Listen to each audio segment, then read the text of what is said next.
Alors hier, après avoir posé un arrière-plan, si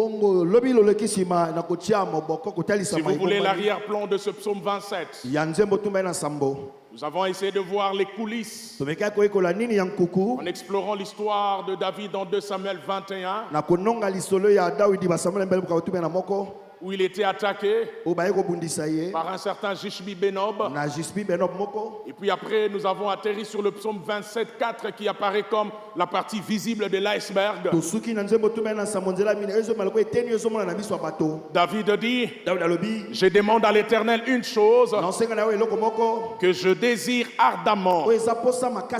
Je voudrais habiter toute ma vie dans la maison de l'Éternel pour contempler la magnificence de l'Éternel et pour admirer son temple. Après avoir fini sur la première note, parce que lorsque David désire ardemment la présence de Dieu, nous sommes en train de chercher à comprendre avec David le sens de ce désir ardent. La première base qu'on a essayé de poser hier, nous avons expliqué que David nous enseignait la plus importante des distinctions. David ne désire pas deux choses, il ne désire pas trois choses, il désire une chose. Pour David, Dieu est primordial. C'est la distinction basique. Dieu n'est pas dans une même bulle que les autres désirs de sa vie. Ça, on a vu hier. Aujourd'hui, je vais voir la deuxième compréhension de ce désir. La deuxième chose que David nous fait comprendre par son désir ardent de la présence de Dieu. La voici. David nous fait comprendre que notre proximité avec Dieu change notre perspective de toutes nos situations. Ça, c'est la deuxième chose que j'aimerais exploiter ce jour. David nous fait comprendre que notre proximité avec Dieu change notre perspective de toutes nos situations. J'aimerais déjà avoir ma première image. Parce que je vais essayer de parler un peu de la perspective. Notre proximité avec Dieu change notre perspective de la vie, notre perspective de nos situations. Pasteur Daniel, qu'est-ce qu'une perspective? Parce que la vie est faite de comment nous voyons les choses. Une perspective peut être définie simplement comme la manière d'interpréter les événements dans notre vie. Dans ce message, je définis la perspective simplement comme la manière d'observer et d'interpréter un événement. La manière d'observer et d'interpréter un événement. Votre vie sera exactement à la taille de votre perspective. Amen. En réalité, c'est votre perspective qui façonne votre vie. J'ai aimé ce qu'un homme a déclaré. Marcel Proust, il s'appelle. Il dit la vraie découverte, ce n'est pas de trouver de nouveaux territoires, mais c'est de contempler avec de nouveaux yeux.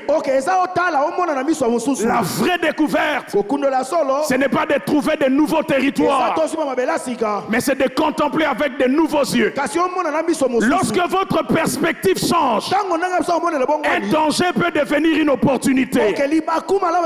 Lorsque votre perspective change, les choses qui vous faisaient mal hier, aujourd'hui ça peut devenir des sujets d'action de grâce. Lorsque la perspective de Joseph a changé, il dit à ses frères, autrefois quand vous m'aviez jeté dans la citerne, j'ai pleuré. Quand la femme de Potiphar m'avait accusé faussement, j'ai pleuré. J'avais une autre perspective. Mais aujourd'hui, quand je regarde les choses, je bénis Dieu pour ce qui m'est arrivé.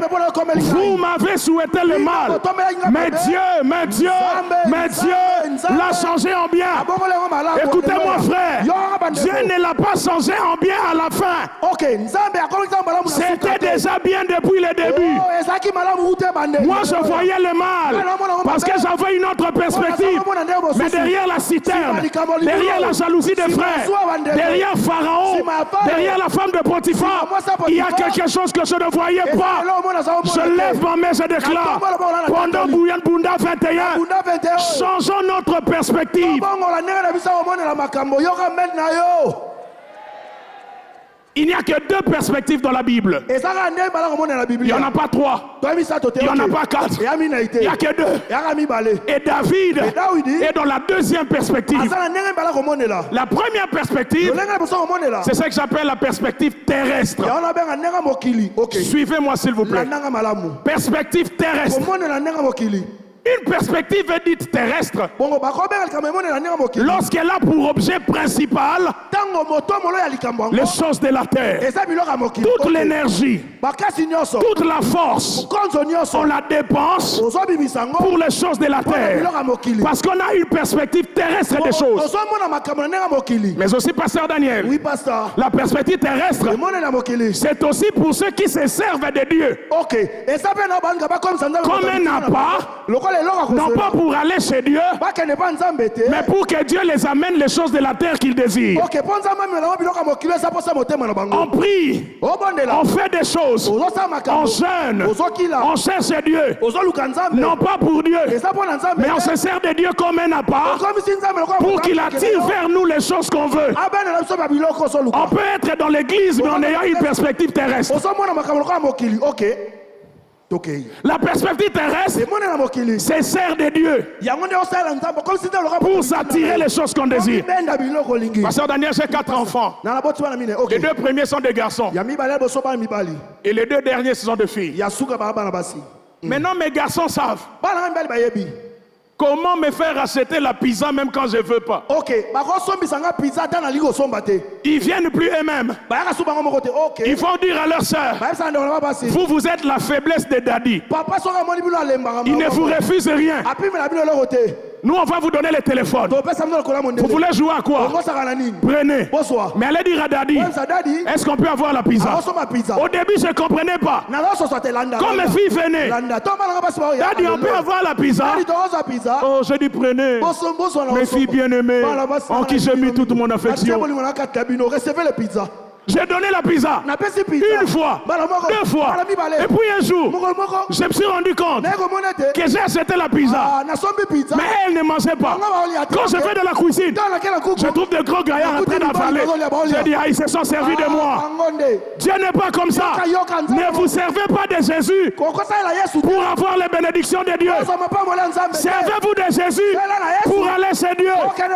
La Bible dit, je suis le chemin. Je suis la vérité, je suis la vie.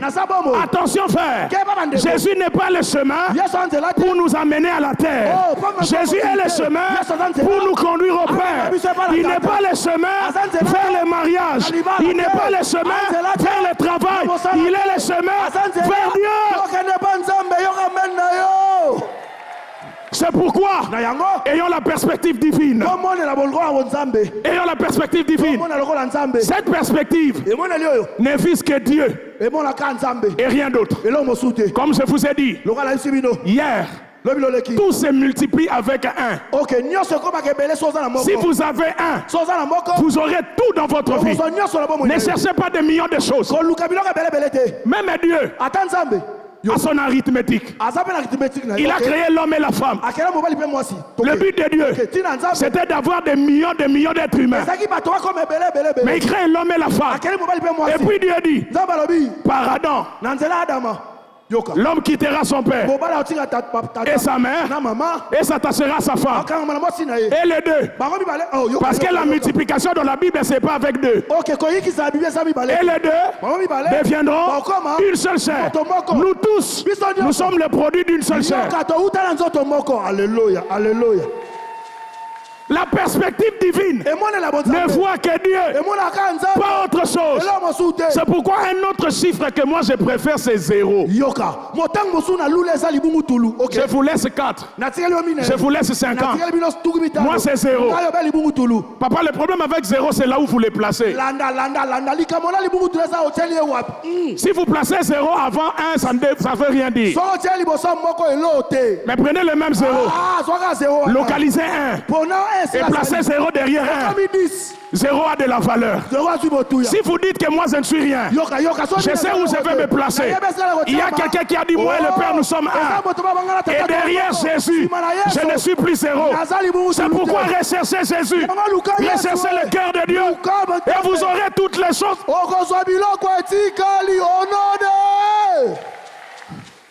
Pasteur Christian, Jean est invité au ciel.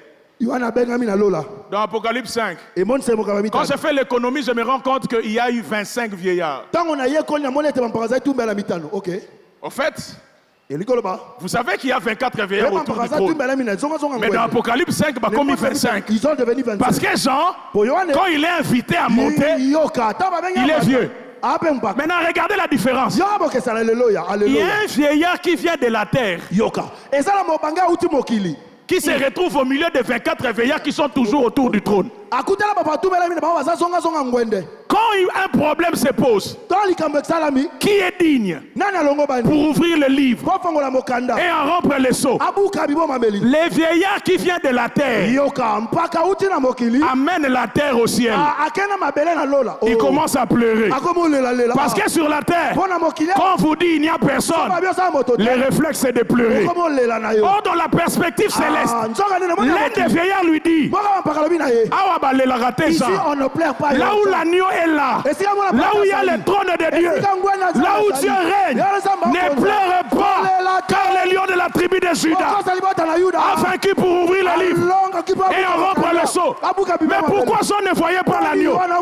Je suis venu vous dire, dans la présence de Dieu, oubliez la terre, oubliez vos problèmes, oubliez ce qui ne va pas. Ici sera la maternité d'un nouveau départ. Ici, vous allez laisser vos fardeaux. Il y en a un qui va s'en charger. Pasteur Daniel, une femme. La femme de distinction. Son enfant est mort. Il n'est pas malade. Son enfant est mort. Et il laisse l'enfant dans la chambre haute. Elle sort. Son mari lui pose la question. Pourquoi tu es si affolé comme ça? Elle dit tout va bien. Tu dis tout va bien alors que tu as enfermé un cadavre chez toi. La perspective divine peut dire tout va bien au milieu de la mort. Cette femme n'a pas un enfant malade. Elle a un enfant mort. Mais quand elle sort devant les hommes, elle dit tout va bien. Mais c'est devant le prophète qu'elle pleure. Ne pleure pas devant les hommes. Pleure devant Dieu. Mais devant les hommes, tout va bien. Alors je parle à quelqu'un qui est là-bas. Tout va bien. Ne me dis pas, pasteur, tu sais pas ce que je vis. J'ai des informations célestes. La proximité d'avec Dieu. La chose que David désire a changé sa vision de choses.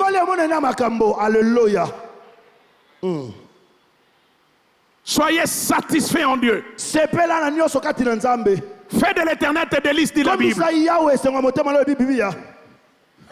Il fera quoi? Il te donnera ce que ton cœur. En fait, on ne comprend pas bien ce verset. Ce texte ne signifie pas que je deal avec Dieu. Ce texte ne veut pas dire Dieu, je t'ai satisfait. Toi aussi, satisfais-moi. Je ne deal pas avec Dieu. Ce texte veut dire, quand je m'approche de Dieu, j'oublie tout. Je ne vois que Dieu. Et Dieu, étant un père responsable, il s'occupe de mon quotidien. Je suis totalement satisfait en Dieu. Et Dieu, il s'occupe de mon quotidien. Je ne regarde pas mon quotidien, je regarde Dieu, je désire Dieu, et Dieu entre dans mon quotidien pour commencer à répondre à mes besoins.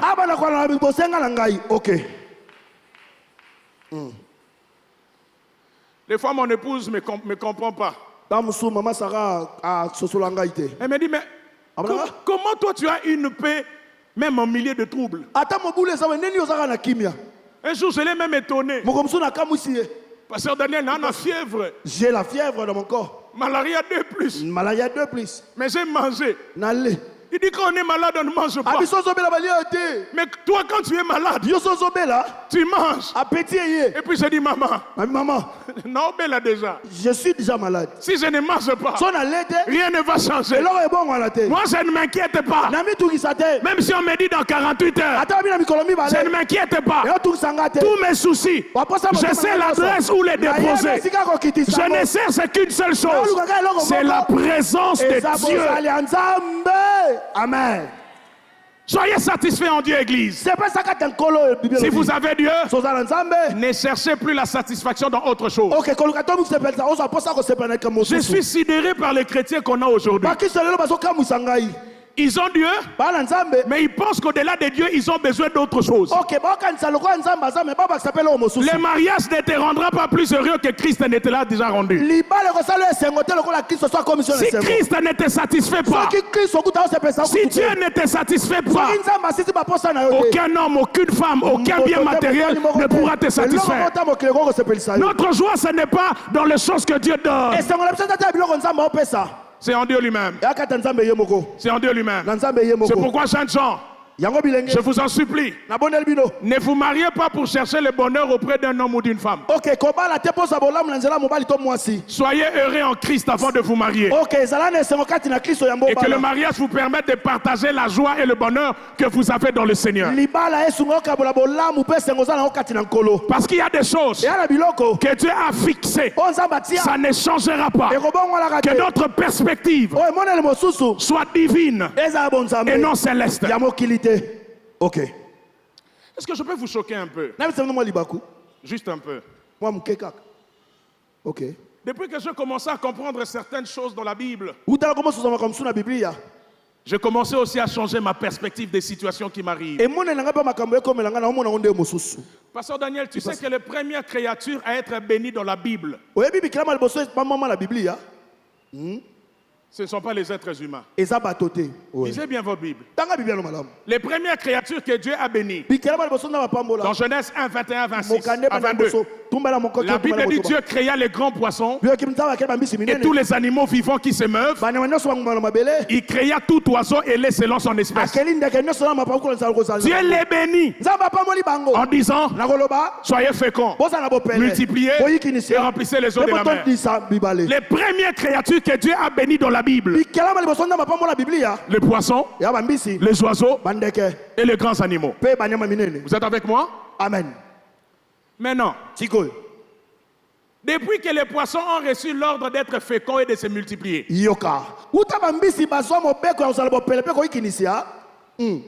avez-vous déjà entendu que les esprits des eaux ont décidé de bloquer les poissons pour qu'ils ne se reproduisent pas? Avez-vous déjà vu les sirènes des mers se mobiliser pour que les poissons ne se reproduisent pas? Si les sirènes et les esprits des eaux ne peuvent pas bloquer un poisson naturel qui a été béni par Dieu, je t'annonce que le poisson n'est pas dans la rédemption. Le poisson est dans la création. Toi et moi, nous avons quitté la création. Nous sommes dans la rédemption. Si Satan, les sirènes, les esprits des forêts n'ont pas empêché aux lions de se reproduire, ça va quitter vraiment les forêts, ça va quitter les mers pour venir jusque chez toi et bloquer ta maternité. Ça, c'est quelle perspective? Je lève ma main, je déclare, soyez féconds, reproduisez-vous, prospérez à tous égards. Vous n'êtes pas dans la création, vous êtes dans la rédemption. S'il n'a pas pu bloquer la création, il ne bloquera pas la rédemption. Celui qui a été créé. Regardez la liberté des poissons dans l'eau. Regardez la liberté des animaux dans la forêt. Et il n'y a que toi sur qui on a dit, si le Fils vous a franchi, vous serez réellement Si le Fils vous a franchi, que tes finances soient libres, que ta vie spirituelle soit libre, que ta vie d'adorateur soit libre, parce que tu es dans la rédemption.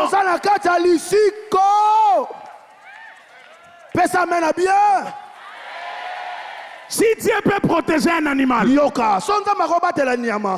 et toi, un animal qui n'a pas la foi, et toi, et puis Satan commet l'erreur, il entre dans un animal pour détruire la race humaine, les serpents. Jésus aussi, quand il vient pour ôter les péchés du monde, il ne cherche pas un arbre. Lui aussi cherche un animal. Là on a les serpents anciens. Ici on a l'agneau de Dieu qui ôte les péchés du monde. Maintenant le problème c'est quoi? Le serpent est entré dans Genèse. Mais Pierre révèle que l'agneau est immolé avant la fondation du monde. C'est-à-dire que quand Satan entre déjà dans Genèse, il est en retard. Quand Satan vient séduire l'homme et la femme, il est déjà en retard. Ayez la perspective divine.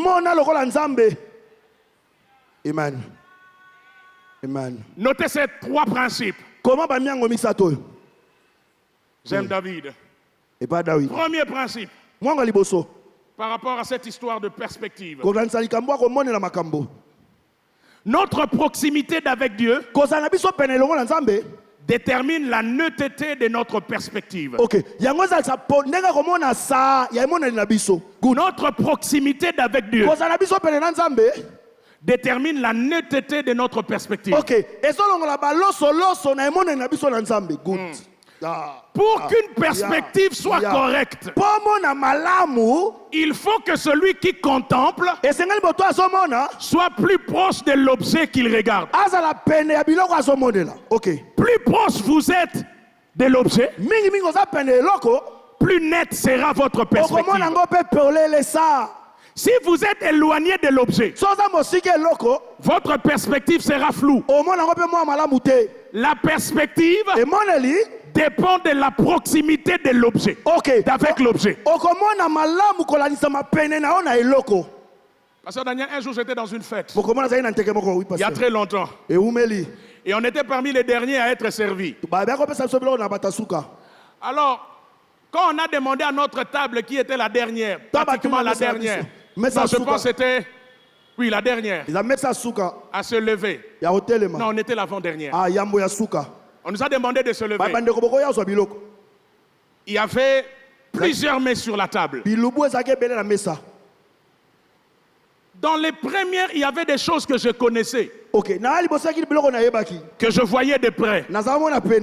Mais en regardant loin, j'ai vu d'autres choses que je ne connaissais pas, mais je voulais goûter. J'ai laissé les choses que je voyais, que je connaissais, pour aller vers les choses que je ne connaissais pas. Et quand je suis allé, je me suis rendu compte. Je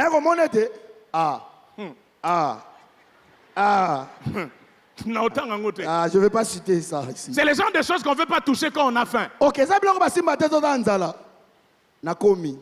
Et puis le temps que je rentre vers les choses que je connaissais, il n'y avait plus rien.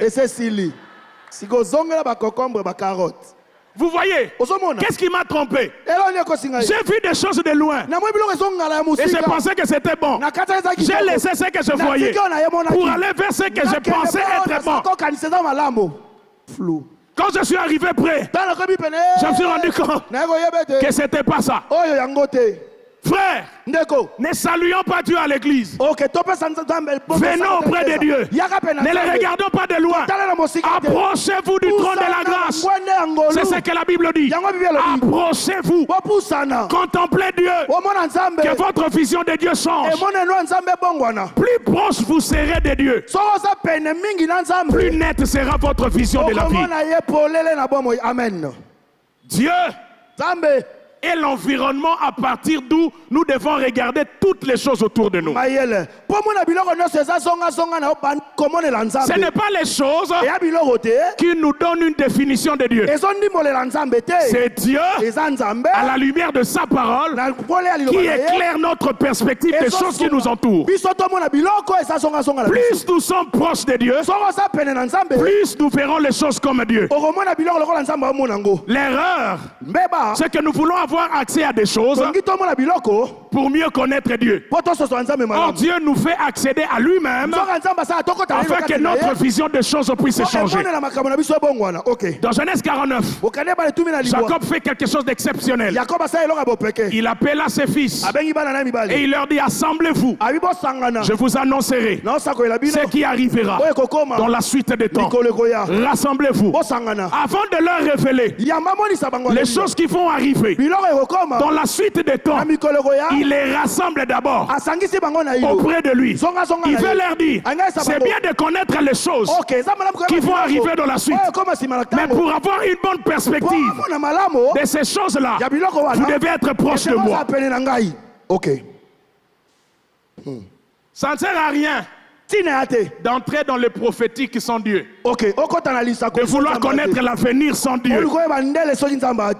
Soyez, rassemblez-vous autour de moi, dit Jacob. Parce que Christ doit être au centre de votre vision, au centre de votre perspective et au centre de votre vie. Est-ce que je peux avoir la deuxième image et la troisième en même temps? L'erreur que nous commettons, surtout en tant que chrétiens,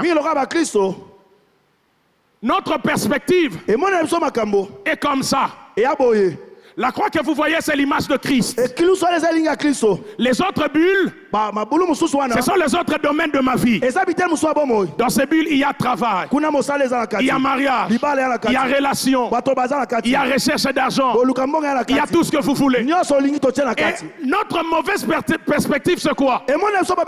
C'est que Christ est un aspect de notre vie, comme tous les autres. Donc, tout comme j'ai un temps pour le travail, tout comme j'ai un temps pour les amis, j'ai aussi un temps pour Christ. Christ est devenu comme une composante de ma vie. Ça, c'est pas correct. Voici la bonne vision. Donnez-moi la troisième image. Christ doit être au centre, à telle enseigne que mon travail, ma famille, l'éducation de mes enfants, tout ce que je fais gravite autour de Christ, parce que c'est lui qui est la priorité de ma vie. La vie chrétienne, c'est simplement comment Jésus-Christ vit à travers mon quotidien. Dans mon mariage, dans mes études, dans mon travail, c'est comment Christ s'exprime à travers ma vie. N'oubliez pas, Église, Jésus est toujours au milieu. Jésus est toujours au milieu. Ne les placez pas à la périphérie. Depuis toujours, Christ est au centre. Comment je le sais? Pasteur Daniel, en Dieu, il y a le Père, le Fils et l'Esprit. Christ est au centre. Il est entre le Père et l'Esprit. Dans Luc chapitre 2, alors que Jésus avait 12 ans, quand ses parents le cherchaient, on l'a trouvé assis. Où? Au milieu des enseignants et des docteurs. Pas à la périphérie, mais au milieu. Que dire de Luc 4:30? Quand on voulait les lapider, Jésus est passé au milieu de tous ceux qui voulaient les lapider. Lors de la résurrection, il s'est présenté au milieu de ses disciples en disant que la paix de Dieu soit avec vous. Que dire d'Apocalypse 1? J'envoie un chandelier et le Fils de l'homme au milieu de ces chandeliers. Matthieu dit, là où 2 ou 3 sont réunis en mon nom, je ne suis pas à côté, je suis au milieu d'eux. Même à la croix, que voyez-vous? Il y a 3 croix, une croix à gauche, une croix à droite, mais la croix qui nous sauve, c'est la croix qui est au milieu. Cela veut dire, Jésus doit être au milieu de tout. Good. Parce que Christ n'est pas la composante une composante de votre vie. Ok, Christ azate moko biloko ezosala bomoi na yo. Désirer Dieu Koyoka posa Nzambe signifie placer Christ ebi kotia Kristo au centre na tondo de toutes choses. ya biloko nyonso. Deuxième principe. Mwanga mibale. Les genres de personnes que tu fréquentes, Lolenga bato zaka na bango souvent, mbala mingi. peut modifier ta perspective. Ok, bango pe bako bongola ndenge na komonela makambo. Wow. Wow. Les genres de personnes Lolenga ya bato que tu fréquentes o zaka na bango peut modifier bako bongol zape. ta perspective. Lolenga na komonela makambo. Ok. Proverbe 13:20 dit, c'est lui qui fréquente les sages. Ma sécession même ça nda tumbela bimbo to azala na bato abwania. Au lieu de désirer Nesika ka posa. les insensés, Bato abolema. lui il désire s'asseoir parmi les Ye sages. posa na zapana na bato abwania. Conséquence, O elandi il devient sage. akomi moto abwania. Qu'est-ce qui le fait devenir sage? Eloni ekomisi na bwania. C'est les genres de personnes qu'il fréquente. Et ça lolenga bato azala na bango. Donnez-moi la troisième image. Professeur Elina Misato. Qu'est-ce que vous voyez au centre? Na katika to monani. Au milieu des tableaux, c'est quoi? Ya nini? Vous voyez quoi? Yo mona nini? Hein? C'est un chiffre ou une Eza lettre? motango to eza komela. Vous voyez quoi? Komela to motango. Au monde bato ba mon avis. Tu vois les gens qui Au sein te na ba chiffre na ba lettre toye bato zanani. Tu es à côté des chiffres de lettres, on ne sait pas qui es-tu exactement. Si vous regardez cette histoire Landa, soko talia wa. verticalement, Nanga likolo boye. vous direz que c'est 8. Obesa muambe. Si vous regardez cette histoire Tali kambo. horizontalement, Nanga kolala. vous direz que c'est B. Obesa monte pas. Parce que les gens que vous fréquentez Yo kabato zarana bango. finissent par influencer votre vie. OK, bango be robenda bomo nongambo la bango. Et ils finissent par modifier la perspective que vous avez de Dieu. Bako bongo se mona na ya Nzambe. OK. Yayanga na décida. Moi je suis Depuis que je suis qui je suis et quelle est la teneur de ma destinée. Il y a des gens que j'aime de loin. Il y a des gens que je salue de loin. Parce que quand on s'appelle Abraham, on ne doit pas amener l'autre là où Dieu nous envoie. Quand on s'appelle David, il y a des gens qu'il faut laisser loin. Ce n'est pas de l'orgueil. C'est un principe de perspective. Si tu es entouré de gens qui ont une mauvaise perspective de Dieu, ils vont t'influencer. Et tu réfléchiras comme eux. Tu commenceras à parler comme eux. Amen. Je prie Dieu. Après c'est Bunda 21. Celui qui désire Dieu, qui ne désire plus toutes sortes de copinages et de relations inutiles. Donnez-moi la quatrième image.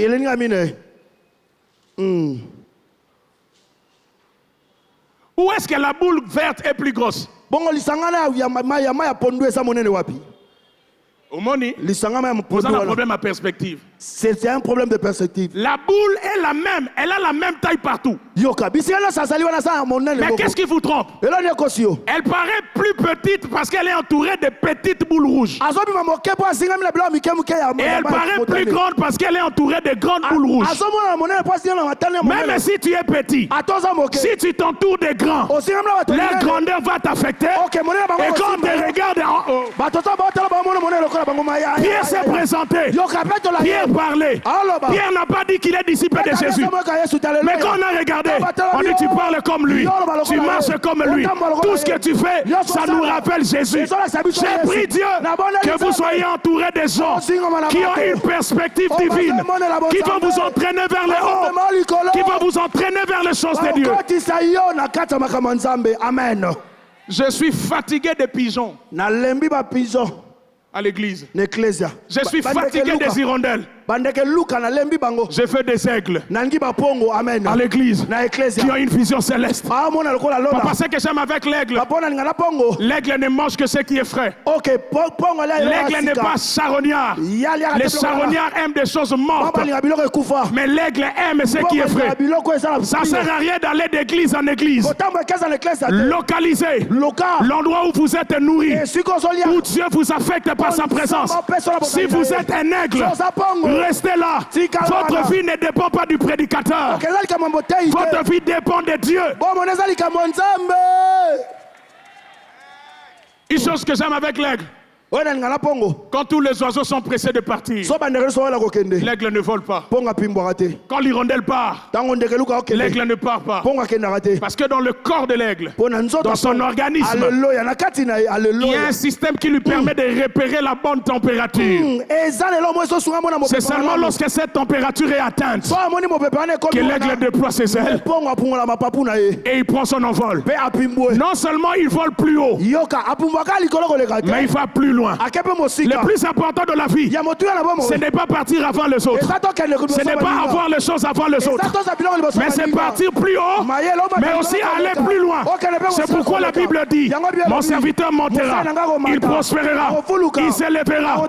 Il n'est pas prévu qu'il y ait baisse de régime. On ne dit pas il montera et puis il freine un peu. On ne dit pas il s'élèvera et puis il freine un peu. Il montera, il prospérera. Papa, Dieu n'est pas comme Mbappé. T'as envoyé Madrid, il baisse de régime.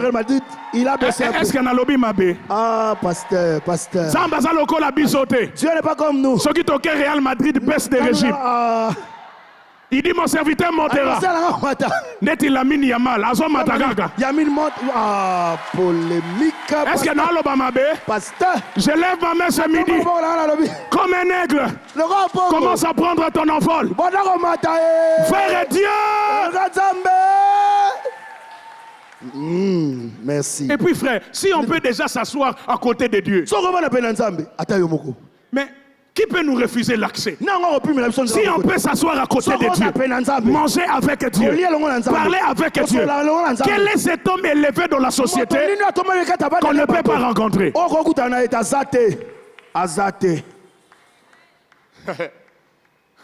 Pasteur Daniel, un jour, par la grâce de Dieu, tout innocemment, j'arrive à Paris, par la grâce de Dieu. Maintenant, quand j'arrive à Paris,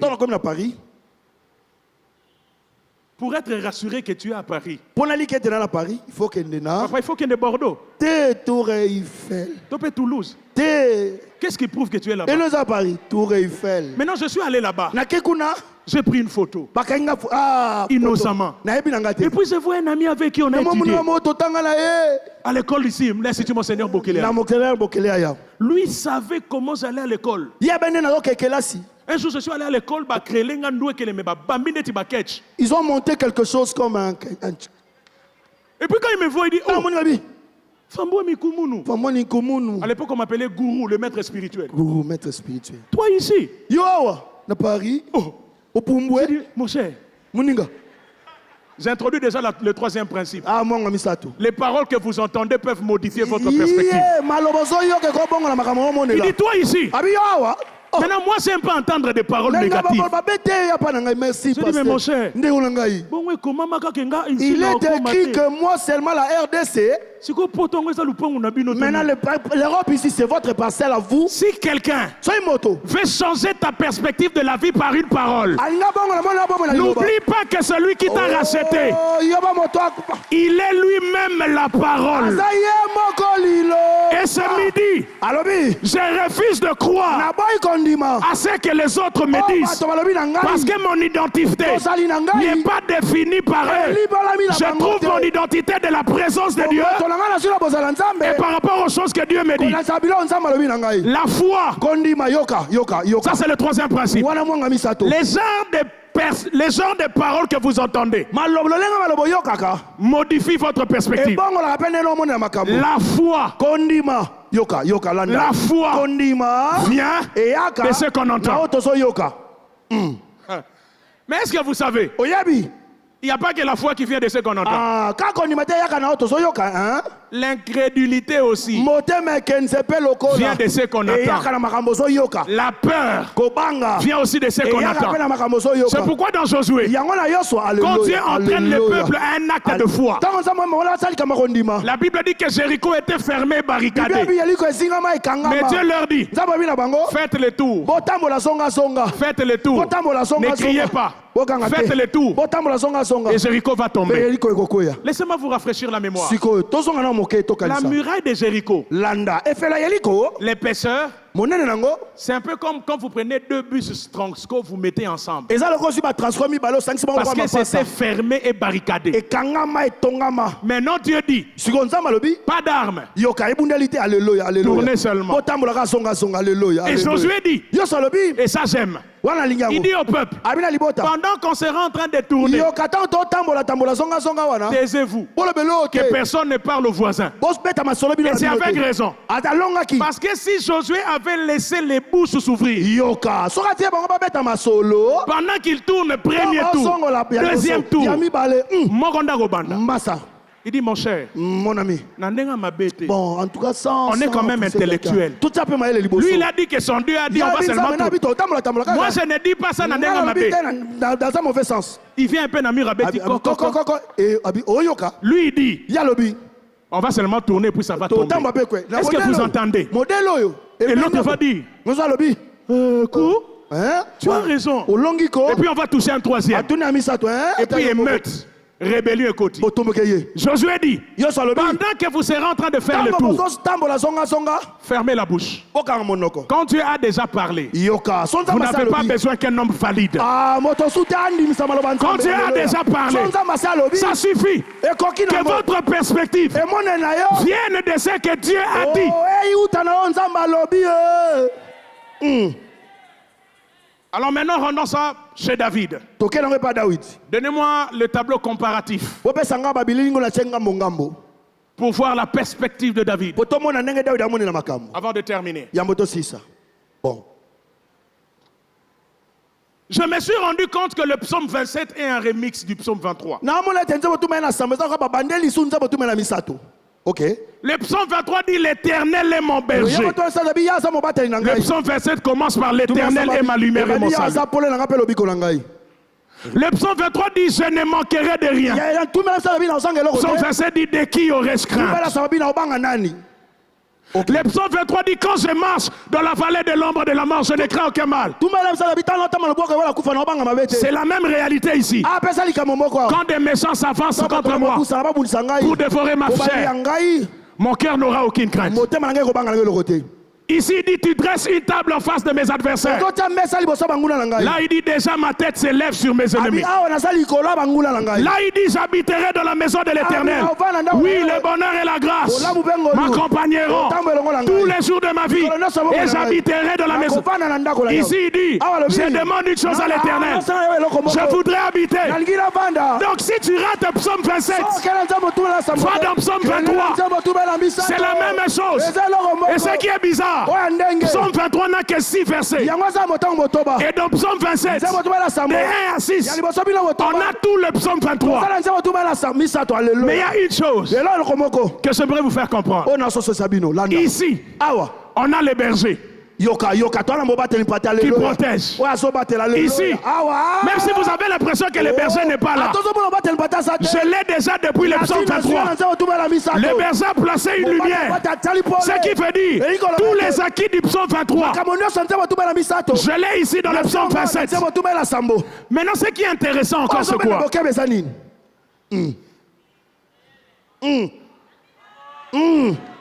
Le psaume 22, le psaume 23 et le psaume 24 sont comme un sandwich. Oh, sandwich. Aïe, aïe, aïe, aïe. Je suis ici. Oh my God. Quand vous avalez un sandwich, faites attention quand elle est la tomate à quantité.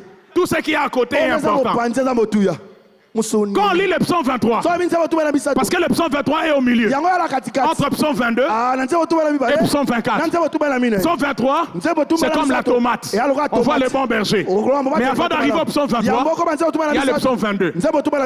Maintenant, vous comprendrez. Pourquoi? Le berger du psaume 23, du début à la fin, il ne meurt pas. Et pourtant Jésus a dit, le bon berger, l'une des caractéristiques du bon berger, c'est de mourir pour ses brebis. Mais quand je regarde le psaume 23, je vois un berger vivant.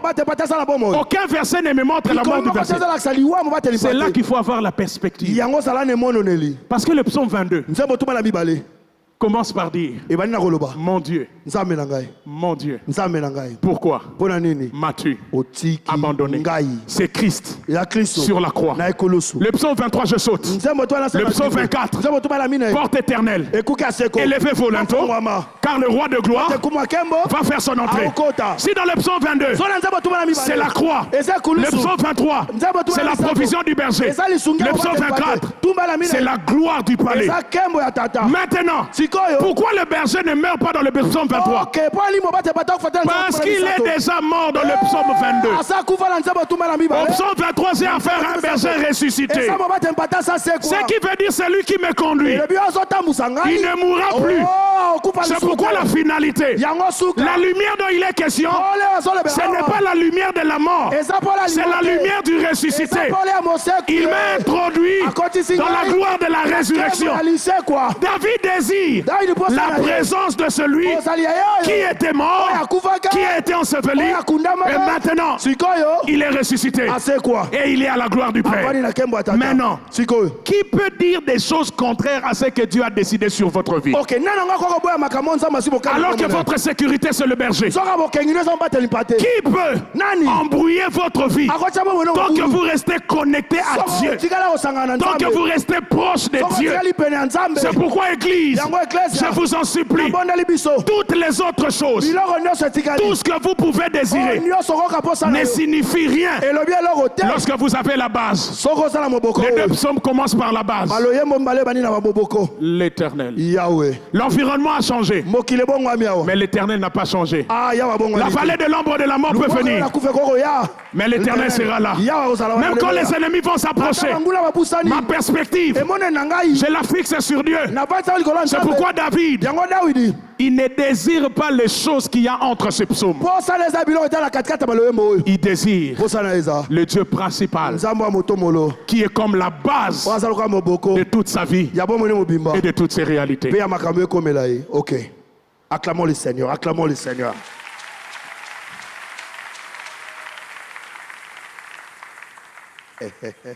Finissons avec le quatrième principe. Les expériences, bonnes ou mauvaises, peuvent aussi façonner notre perspective. Les expériences, bonnes ou mauvaises, peuvent aussi façonner notre perspective. C'est la raison pour laquelle pendant ce Bunda 21, la seule expérience que nous voulons avoir, c'est l'expérience de la proximité d'avec Dieu. Parce que si vous voulez façonner votre vie sur base des expériences de votre quotidien, sachez qu'il y aura une situation qui va échapper à ces expériences. Mais il n'y aura aucune situation qui échappera au contrôle de celui qui est berger de l'autre côté et de celui qui est lumière de l'autre côté. Je suis fatigué des gens qui pensent que leur expérience suffise pour les aider dans la vie. Ce matin ou ce midi, si vous voulez, même si vous n'avez pas d'expérience, Dieu est déjà votre expérience. Amen. Je vais finir. Pasteur Daniel, vous êtes né, coupez ça en été, 1900 combien? 1900 Mogoboy. Moi, je suis né en 1900 Mogoboy. Papa. Maintenant, avant les 1900 là, il y avait quoi? Qu'est-ce qu'il y avait dans la vie avant que tu ne naisses? Dieu a précédé notre naissance. C'est-à-dire, moi je suis venu en 1900.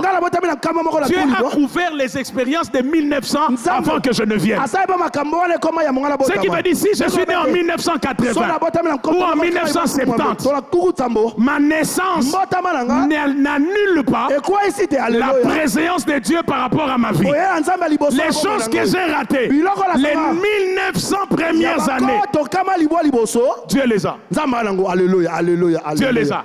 C'est pourquoi ce midi, mon expérience, c'est Dieu. J'en ai pas. J'ai pas un CV. J'ai pas un diplôme. J'ai Dieu. Amen. Mon expérience, mon diplôme, mon travail, c'est Dieu. Je ne compte que sur Dieu. Je ne compte pas sur mes relations. J'en ai pas. Vous avez des relations. Moi, j'en ai pas. Dieu est ma relation. Dieu est mon chemin. Dieu est ma vie. Dieu est mon mariage. Dieu est mon souffle. Dieu est ma respiration. Dieu est mon alpha. Dieu est mon oméga. Dieu est mon passé. Dieu est mon présent. Dieu est même mon futur. Dieu est mon éternité. Dieu est celui qui me comble en tout et pour tout. Dans ma vie, si vous enlevez Dieu, il n'y a plus rien. Et ça, c'est des choses que David a compris. C'est pourquoi pour lui, le plus grand désir, c'est Dieu, c'est Dieu et encore Dieu. On va se tenir debout, on va prier. Seigneur, change ma perspective. Change ma vision des choses. Que ma perspective soit divine, céleste et non pas terrestre. Je ne veux pas me servir de Dieu comme un appât. Je ne veux pas me servir de Dieu comme un hameçon pour attirer des choses dans ma vie. Alléluia. Je veux Dieu pour Dieu. Pour Dieu. Je ne veux pas Dieu pour moi. Je veux Dieu pour Dieu. Je ne veux pas me servir de Dieu pour que Dieu me donne ce que je désire. Non, je ne deal pas avec Dieu. Je fais de Dieu mes délices. Et même si Dieu ne me donne pas, je ne trahirai pas mon amour pour lui. Parce que c'est lui que je veux. Même si Dieu ne me bénit pas, je ne trahirai pas mon amour pour lui. Parce que ma vie, c'est Dieu. Est-ce qu'on peut parler à Dieu? Est-ce qu'on peut dire un mot à Dieu? Est-ce qu'on peut désirer Dieu? Est-ce qu'on peut désirer Dieu plus que tout? Au moment où je parle, si tu pensais qu'un homme pouvait te dépanner, c'est une fausse perspective. Si tu comptais sur les secours d'un homme, les secours d'un système, les secours d'un bureau, les secours je ne sais de quoi, David n'aspire qu'à une seule chose. David ne soupire qu'après une seule chose. C'est Dieu. C'est Dieu. C'est Dieu. C'est Dieu. Merci Jésus.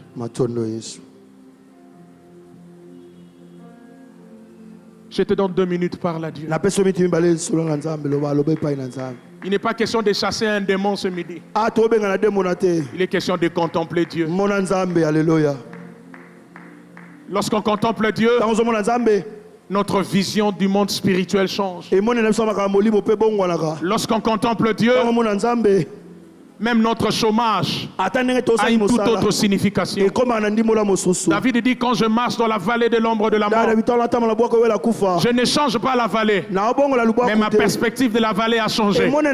Il dit, je ne crains aucun mal.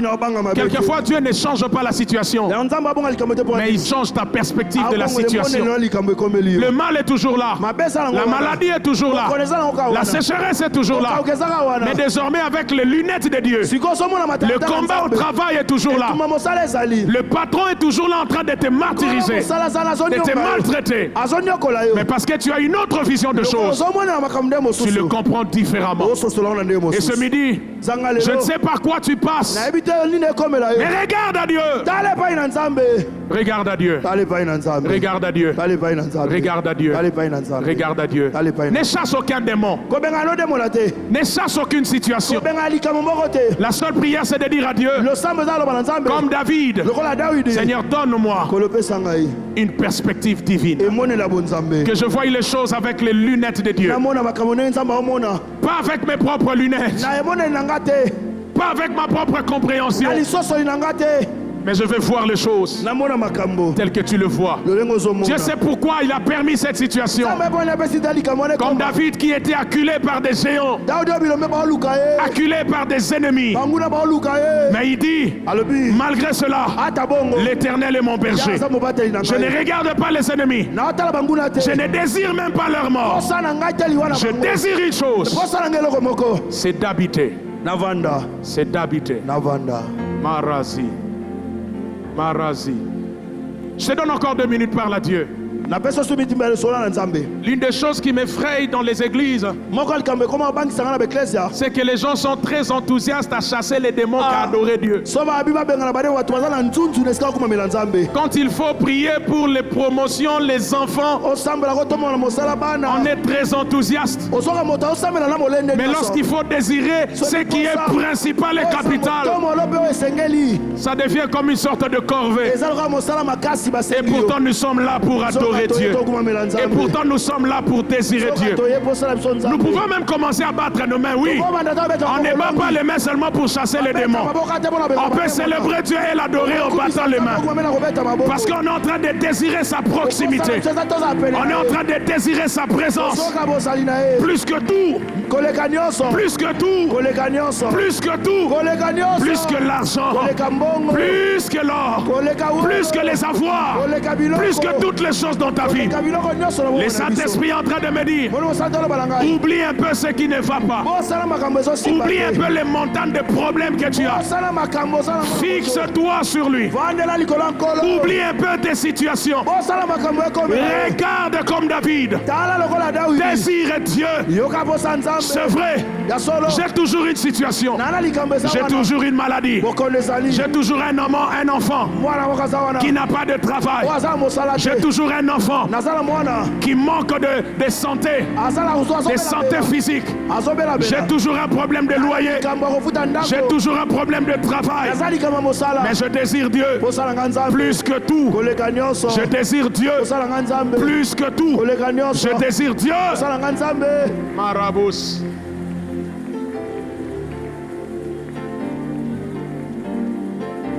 Les langues cesseront. La chasse aux démons cessera. Même l'évangélisation cessera. La seule chose qui ne cessera pas, c'est le désir de Dieu. C'est l'adorer tous les jours de notre vie. Ce que nous faisons ici est un prélude de ce que nous ferons éternellement. Ce que nous faisons ce midi est une sorte de prélude à tout ce que nous ferons dans l'éternité. C'est l'aimer plus que tout. Plus que tout, plus que tout, plus que tout, plus que tout, plus que l'or, plus que l'argent, plus que le bien, plus que ma propre vie, comme l'apôtre Paul a dit. Merci Seigneur.